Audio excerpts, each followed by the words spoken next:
왜 귓대기가 이렇게 아픈 거야, 또만. 마스크를 쓰고서 하이바를 써가지고. 아, 바보, 씨.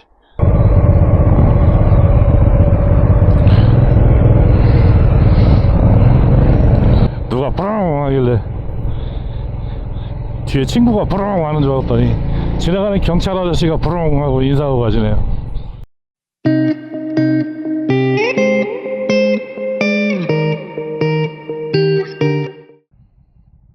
식사들 하셨습니까? 예, 중년 오토바이 시리즈 지금 계속 영상을 연재하고 있는데요. 이제 여러분들한테 제가 제 미천한 경험을 바탕으로 여러분들께 이제 영상을 만들어서 계속 올리고 있는데, 지금 이제 오토바이를 구입하는 요령, 그리고 이제 오토바이 구입할 때 결정해야 될 상황들, 예, 뭐 포지션이라든가 핸들 높이, 그리고 스텝, 이런 것들을 말씀드렸고요. 그리고 장거리 여행하기 위해서는 차량이 필요하고 안전장구, 그리고 오토바이 정비를 정확하게 해서 나가야 된다는 말씀까지 드렸습니다. 네, 오토바이 여행을 하다 보면은 이제 오토바이 여행에 방해가 되는 요소들이 있어요. 뭐 여러분들 오토바이 타시는 분들이면은 충분히 느낄 만한 내용들인데, 뭐 반복되는 이야기지만은 부족한 체력이죠. 체력이 부족하다 보니까 다른 동료들을 따라가기도 벅차고, 또 오토바이 타는 실력이 안 되니까 뒤처지게 되고, 그러다 보면 어떻게 보면은 뭐 자전거 쪽에서는 낙오라 그러는데, 예, 낙오를 하게 되죠. 낙오를 하게 되는데, 오토바이는 낙오는 없습니다. 계속 끌고 좀 가는데, 대신에 이제 다른 동료들이 속에서 이제 부글부글 끓겠죠. 문제가 좀 있고요. 또 여행지 가서 놀아야 되는데 체력이 없으니까 놀지를 못하는 거예요. 그냥 카페에 그냥 주저앉아 있다든가, 뭐 천장만 쳐다보고 있고, 뭐 그런 상황이 또 발생을 하기도 하고요. 이런 것을 뭐 방지하기 위해서는 전 시간에 얘기했듯이 웨이트나 아니면 좀 체력 운동을 좀 해야 됩니다. 그건 뭐 사실인 것 같고요. 특히나 이제 팔 운동이나 아니면 허리 운동을 좀 하셔야지, 그래야지만이 낙오를 경험을 안 하게 되죠. 또 한 가지 오토바이 방해 요소 중에서 심각하게 생각을 안 하시는 분들이 많은 것 같아요. 오히려 이런 거를 더 즐기시는 분들이 있는 것 같아요. 뭐 유튜브에도 가끔 보시면은 나타나는 현상 중에 하나이긴 한데요. 음주입니다, 음주. 특히 이제 밖으로 가시면은 음주가 빠질 수가 없죠. 우리나라는 좀 음주에 되게 관대하기 때문에 또 음주하는 거에 대해서 이렇게 말씀들을 안 하시고, 또 그거에 대해서 되게 호의적으로 바라보고 그러는데, 대부분 또 오토바이 타시는 분들이 컬러링이 강해요. 성격들이 강하다 보니까 뭐 현장에 가면은 음주를 하는 경우가 상당히 많죠. 그리고 여행지에 가서 또 그 현지 음식과 현지에서 나오는 뭐 특산주, 뭐 막걸리, 뭐 이런 것들을 또 한 잔씩 하게 되는 것도 사실인 것 같고요. 알게 모르게 이런 것들이 또 많이 있어요. 그렇게 오토바이 라이딩이 어떤 계획하에 이루어지는 것보다는 번개라고 그러죠. 갑작스레 전화해서 야, 어디 가자.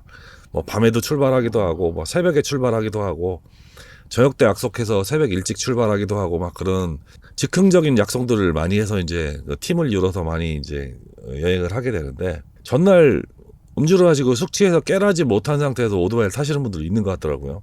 간혹 저도 예전에 이렇게 오토바이 투어를 나가면은 현장에서 도착지에 가서 술을 많이 하시는 경우도 있었고, 또 한 가지는 아침에 모이면은 술 냄새 퍽퍽 풍기는 사람도 있고, 근데 뭐 사고 없이 잘 다녀오면 상관이 없는데, 또 그런 분들이 대부분 사고를 야기를 해요. 이 전체적인 라이딩 흥이 깨지는 원인을 제공하는 경우도 상당히 많더라고요. 이런 것들은 뭐 대책이 뭐 별다른 게 있는 거예요. 절제력이 중요한 거죠. 본인이 알아서 관리를 하셔야 되는 게 아닌가, 그런 생각이 좀 듭니다.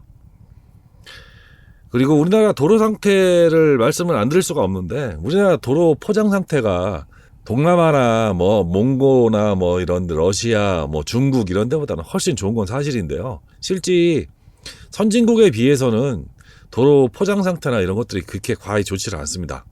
특히 이제 밤에 운전을 해보신 분들은 많이 느끼겠지만은 도로 도색 상태가 좋지 않아 갖고, 원래는 중앙선하고 도로 가장자리의 실선은 양황 표시를 해야 되는데, 그런 것들이 다 없어져 가지고 밤에 보면은 중앙선도 안 보이고 실선도 안 보이는 경우가 허다합니다.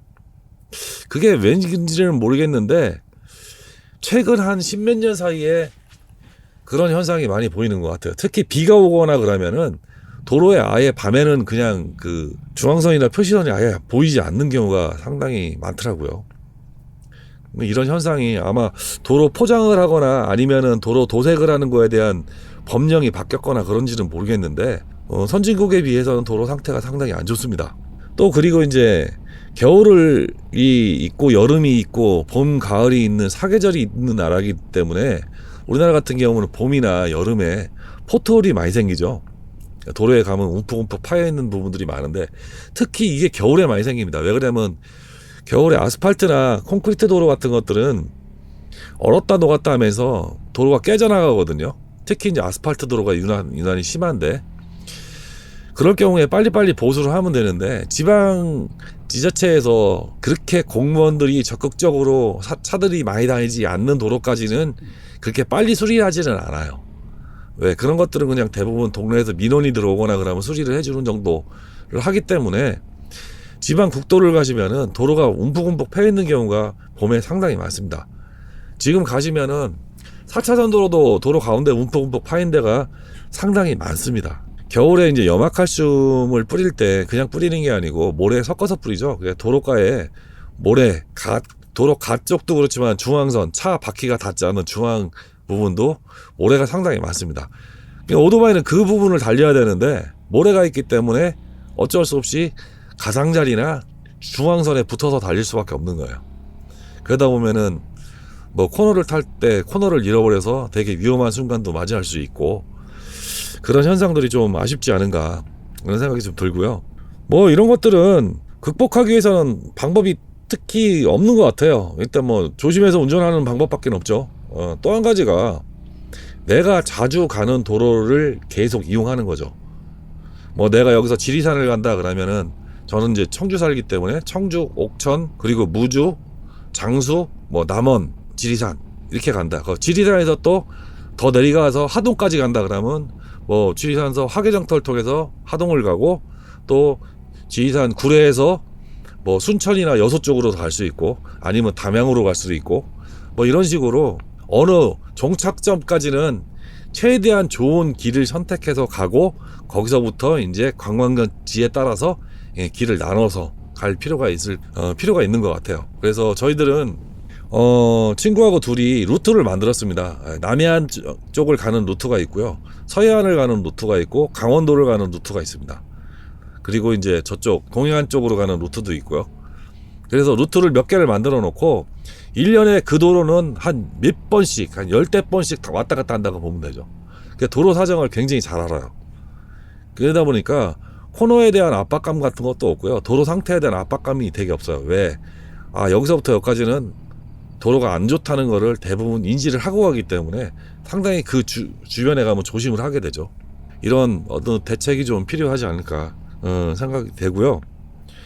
또 그 외에 이제 위험 요소들이 이제 또 있는 게 뭐가 있냐면 도로에서 많이 밀리는 차들입니다. 크러치를 손으로 조작하는 오토바이 같은 경우에는 도로에서 차들이 서행으로 가게 되면은 굉장히 난감하죠. 진짜 체력적으로 힘듭니다. 이렇게 신호등에 쓸 때 요즘에 그런 사람들이 유난히 많이 늘은 것 같은데 앞차하고 이렇게 간격을 어느 정도 유지해서 이렇게 일정하게 쓰는 게 아니고 한 20-30m 전에 정지를 했다가 신호등이 파란불로 바뀔 때까지 계속 리밀리밀 서행으로 가는 사람들. 그래 또 그 간격을 안 붙여주면은 뒤에서 또 빵빵거리죠. 뭐 이런 현상도 있고요. 또 한 가지 시골길 가다 보면은 또 그런 경우들이 많은데요. 시골 제가 가는 도로가 주도로인데 간선도로에서 이렇게 차들이 나온다든가 아니면 골목길에서 나올 때 저는 그렇게 운전을 하진 않는데 골목에서 이렇게 나와서 차가 양쪽 길이 안 보이면은 서서히 이렇게 나오거든요. 서서히 그 도로가 보일 때까지 이렇게 나오는데 요즘들 보면은 그냥 차 대가리를 그냥 차 중간까지 그냥 쑥 나와요. 그냥 아무 대책 없이 그냥 툭 튀어나오는 거죠. 그런데 제가 운전자하고 눈이 마주치거나 그런다고 그러면은 대충 교감이 됐고 저 사람도 쓰고 나도 쓸 거라는 생각을 하는데 요즘엔 차들이 썬팅이 되게 진해가지고 차 안이 안 보이다 보니까 운전자가 나를 봤는지 못 봤는지를 몰라요. 그래서 무조건 서야 되는데 오토바이가 브레이크가 뭐 아무리 좋아도 꽂히는 것처럼 차처럼 쓰지는 못하잖아요. 보통 차들은 뭐 한 100km 달릴 경우에 한 40m 이내에서 거의 쓰는데 오토바이 시속 100km로 가면 100km로 100m 정도 쓸 수밖에 없어요. 환장하는 거죠. 미칩니다 진짜. 저같이 특히 이제 ABS도 없고 뭐 아무 전자장비가 없는 오토바이를 탈 경우에는 진짜 타이어에서 탄내가 날 정도로 쓰죠. 깜짝깜짝 놀랍니다. 그런 경우도 있고, 또 교차로 같은 데서 뭐 오토바이도 신호 위반한다고 뭐 차 타는 사람들이 욕하지만은 차들도 신호 위반 되게 많이 해요. 그런 것들이 참 그런 것 같고요. 그리고 참 오토바이를 이제 라이딩을 나가면은 하루에 한 번 정도는 최소한 2번 라이딩 나가면 한 번 정도는 겪는 일이 있어요. 어떤 일이냐면은 그것 때문에 이제 여행에 굉장한 영향을 많이 미치고 기분이 잡쳐서 오기도 하는데, 쾌하게 잘 가고 있는데 시비 거는 인간들이 있어요. 뭐 잘 달리고 있는데, 정상적으로 달리고 있는데 괜히 시비를 걸어요. 앞에 와서 브레이크를 밟는다든가, 앞에 차 아무것도 없는데, 아니면은 그냥 오토바이 옆을 스치듯이 끼어든다든가, 이렇게 시비를 거는 인간들이 있습니다. 정말로 이해를 못 하겠어요. 뭐 그 인간들은 뭐 옛날에 오토바이 탄 사람한테 무슨 해코지를 당한 건지는 모르겠는데, 하여튼 그런 인간들이 꼭 한두 명씩 있어요. 참 이해를 못 하겠더라고요. 그리고 이런 참 한편으로는 이런 오토바이를 위협하는 사람들이 생긴 거는 결국 오토바이 타는 사람이 그 사람한테 어떤 기분 나쁘거나 무슨 일을 끼쳤으니까 그 사람이 오토바이 탄 불특정 다수한테 보복하는 거거든요. 그러니까 결국은 출발은 오토바이 탄 사람이 잘못한 거예요. 대부분 보면은 뭐 그렇죠. 예전에는 뭐 신호등 4차선 신호등 막 로드가 가서 때려 맞고서 오토바이 뭐 빨간불인데도 엄연히 빨간불인데도 양쪽 때려 맞고서 막 보내고 막 그런 것들 최근에 유튜브에서도 본 적이 있습니다. 괜히 막 갈짓자로 막 지그재그로 가고, 뭐 사진 찍는다고 뭐 한쪽에 줄을 세워갖고 쫙 가고, 그런 모습들을 좋아하는 사람들은 일부 좋아하겠지만은 오토바이 타는 제 입장에서도 본다고 하면 진짜 꼴불견을 보입니다. 가급적이면은 좀 남한테 피해 안 주고, 또 머플러도 이제 95dB 넘으면 이제 구조변경도 안 되죠. 그렇기 때문에 좀 머플러의 소리 좀 큰 분들, 그런 민폐를 좀 끼칠 분들은 좀 알아서 좀 어떻게 좀 했으면 좋겠습니다. 그리고 시골 국도에 가면은 대부분 이제 겪는 일인데요. 특히 이제 한 3월 중순부터 한 5월 달까지 많이 겪는 일입니다. 뭐를 겪고 있냐면은 할머니 할아버지들이 되게 많이 나오세요. 겨울에는 이제 추워가지고 밖에 다 안 나오시던 할머니 할아버지들이 그 유모차, 원래는 이렇게 그 의자가 달린 그 보행 보조기가 있는데, 그런 보행 보조기를 하시는 분들은 거의 드물고요. 대부분 부서진 유모차를 끌고 도로가에 많이 나와서 왔다 갔다 하세요. 특히 할머니들이 되게 많아요. 근데 이 할머니들이 얼마나 공포스러운 존재냐면요, 빵빵거려도 못 알아들으세요. 뒤에서 빵빵거리고 가도 못 알아들으시고, 그래서 제가 이제 중앙선을 넘어서 이렇게 피해서 가죠. 그런 경우도 있고요. 또 이 할머니들이 땅바닥만 보고 가시기 때문에 주변을 절대로 안 살피십니다.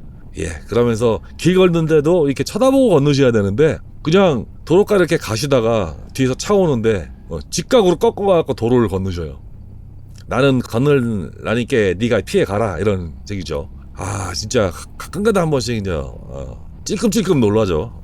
그런 경우도 있고요. 또 한 가지 또 위험한 것들이 뭐냐면, 농기계를 제가 말씀을 좀 드렸었는데, 이 농기계들이 특히 이제 경운기가 문제가 많은 게, 경운기가 뒤에 뭐 깜빡이를 단다든가 방향지시등을 단다든가 브레이크 등을 달지를 못해요. 그거를 달게끔 지자체에서 사업을 해서 많이 달리는 동네도 있습니다. 일부는 강원도 일부하고 전라도 일부는 뒤에 이제 경운기에 방향지시등하고 브레이크 등을 단 경우가 있는데, 조작을 안 하시죠. 달리긴 달렸으되 조작을 안 하고 운전을 하시죠.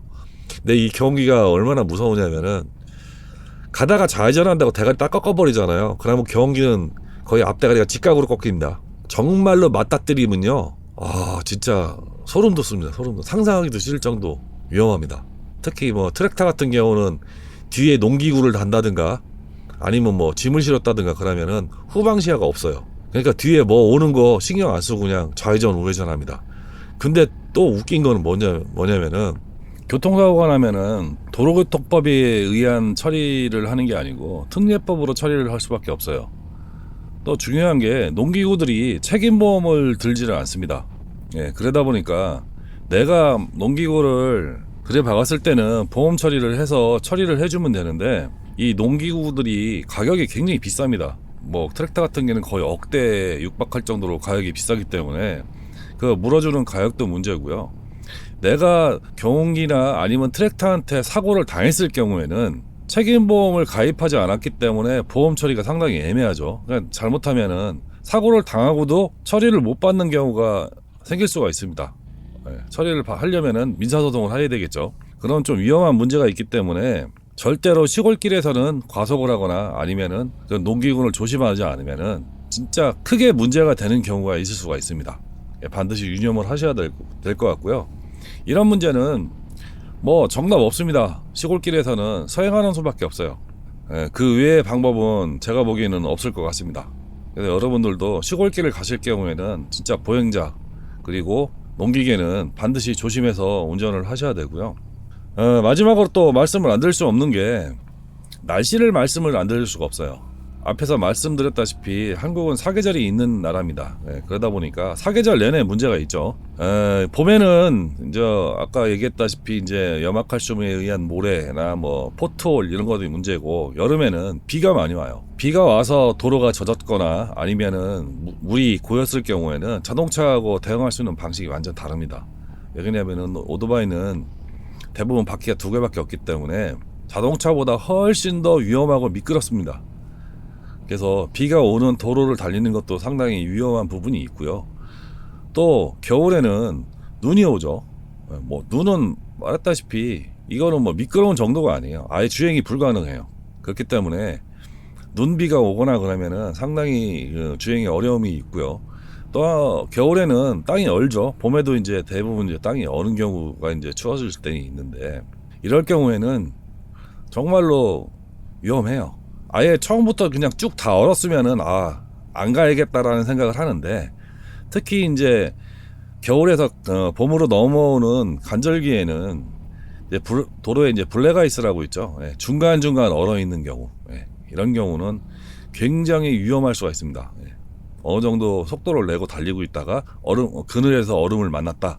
방법이 없습니다. 이게 특히 코너부에서 만약에 블랙아이스를 만났다, 진짜 방법이 없어요. 그래서 이런 날씨에도 상당히 민감하게 반응을 하셔야 되고요. 저희 같은 경우는 그냥 하늘에서 뭐 떨어지는 날에는 아예 그냥 운행을 안 합니다. 친구하고도 한 이야기가, 친구도 마찬가지고 비 오거나 눈 오면은 아예 안 타고요.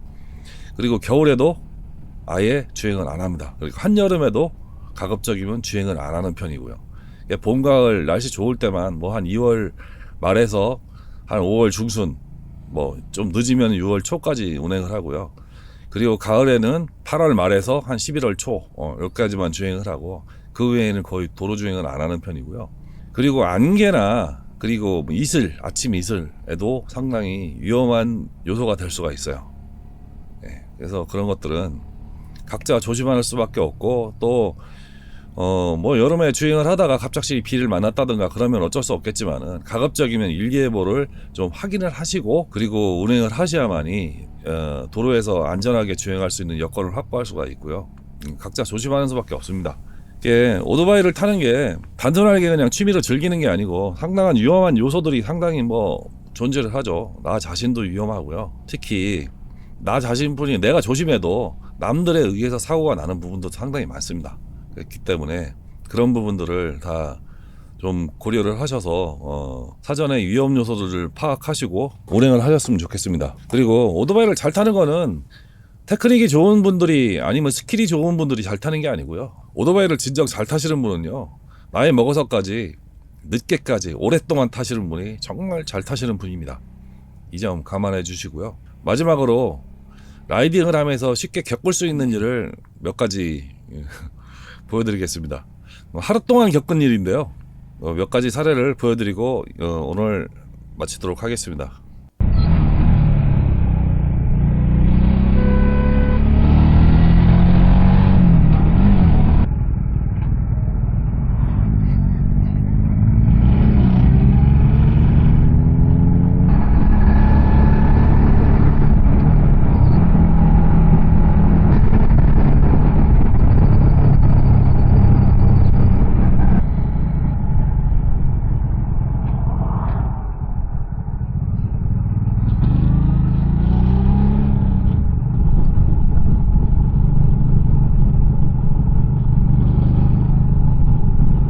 원형 로타리를 가고 있는데 제가 갈 길을 아주머니께서 길을 막고 계시죠. 뭐 어떻게 피할 줄도 모르고 그냥 우두커니 그냥 서 있는 상태입니다.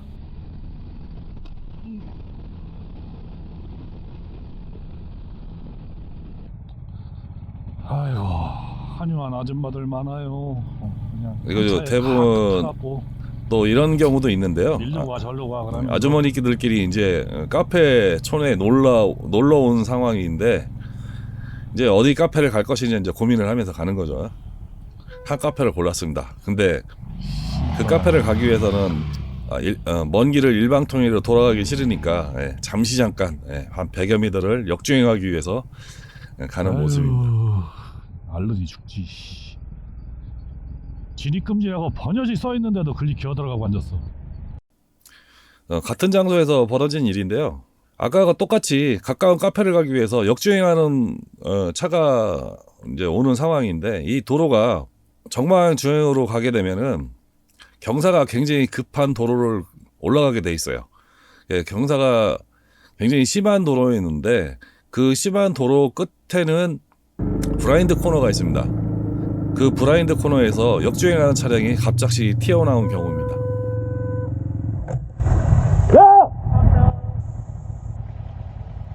시청해 주셔서 감사합니다.